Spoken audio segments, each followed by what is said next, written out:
আসসালামু আলাইকুম ওরহমতুল্লাহি ওবরাকাতুহু। দেশ এবং প্রবাসে যে যেখান থেকে আমার এই ভিডিওটি দেখছেন সবাইকে জানাই আমার পক্ষ থেকে আন্তরিক শুভেচ্ছা অভিনন্দন। সুপ্রিয় দর্শক শ্রোতা, জামাতে ইসলামকে ভণ্ড রাজনৈতিক দল বললেন হেফাজত ইসলামের আমির মহিবুল্লাহ বাবুনগরী।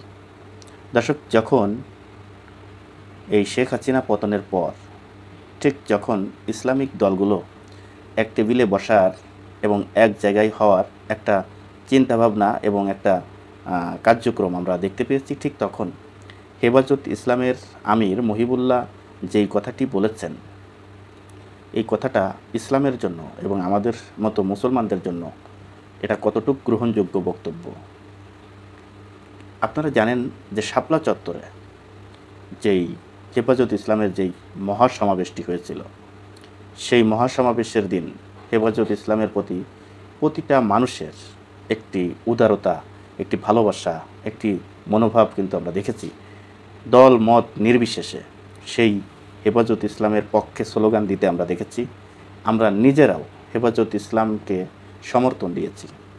হেফাজত ইসলাম যখনই মানুষের মাঝে, মানুষের মনে তাদের প্রতি একটা ভালোবাসা, একটি অন্যরকম চিন্তাভাবনা মানুষের ভিতরে ঢুকে গিয়েছিল, তখন কিন্তু সাংবাদিকরা তাদেরকে প্রশ্ন করেছিল যে হেফাজত ইসলাম কোনো রাজনৈতিক সংগঠন করবে কিনা, তারা কোনো রাজনৈতিক সংগঠন কিনা।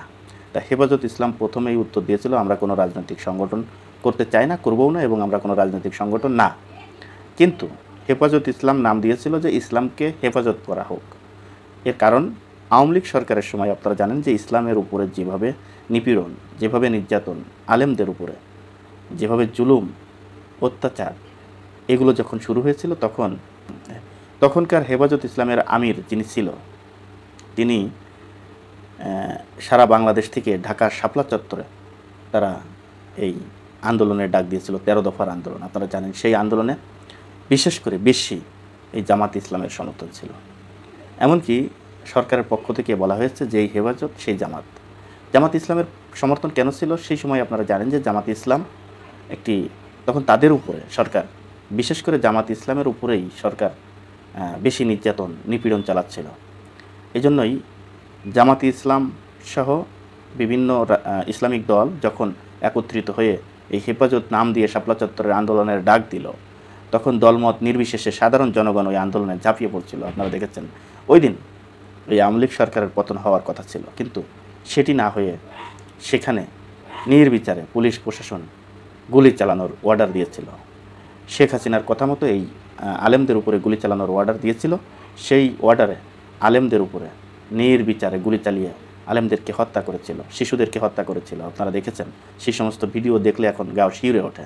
সেখানে অনেক আলেম ওলামাইদেরকে তারা এমনভাবে লাঠিচার্জ করেছে, জুতা পিটা করেছে, তাদেরকে গুলি চালিয়ে মারছে। সেই দৃশ্য মানুষ এখনও দেখলে কান্না এসে যায়। সেই হেফাজত ইসলাম এখন সেই জামাতেরই বিরোধিতা করছে।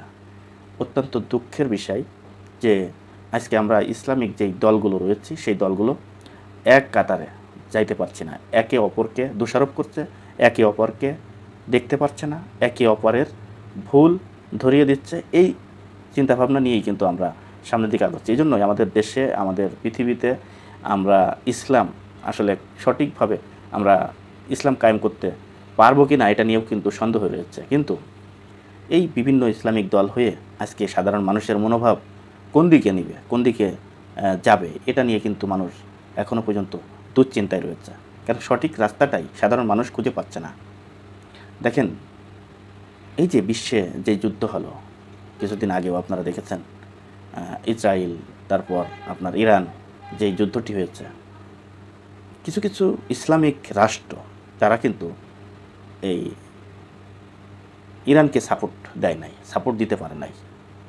কারণ এই আমাদের ভিতরেই বিভিন্ন সমস্যা রয়েছে, যে সমস্যাটা আমরা নিজেরা সমাধান করতে পারি না এখনও সারা পৃথিবীতেই। তা বাংলাদেশে তো ছোট একটা রাষ্ট্র, এই রাষ্ট্রে তো বিভিন্ন ইসলামিক দলগুলো একজনের বিরুদ্ধে সেই আজীবন ছোটোবেলা থেকেই দেখে আসছি, সেটি এখনও পর্যন্ত থেকে গেল।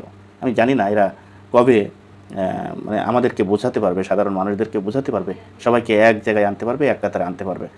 তাহলেই কেবল আমাদের বাংলাদেশটা আজকে ইসলামিক নেতা দিয়ে পরিচালিত হবে। তা না হলে তো আমরা যতই ইসলাম করি না কেন, প্রকৃতি ইসলামিক যারা নেতৃত্ব দানকারী তারাই যদি সঠিক জায়গায় না থাকে তাহলে কখনোই এই দেশে ইসলাম প্রতিষ্ঠিত হবে না এবং হতেও দিবে না। দর্শক, ভিডিওটি যদি ভালো লেগে থাকে তাহলে বেশি বেশি করে শেয়ার দিবেন, লাইক করবেন, আপনাদের মতামত কমেন্ট বক্সে জানিয়ে দেবেন। আজ এই পর্যন্তই। ভালো থাকবেন, সুস্থ থাকবেন।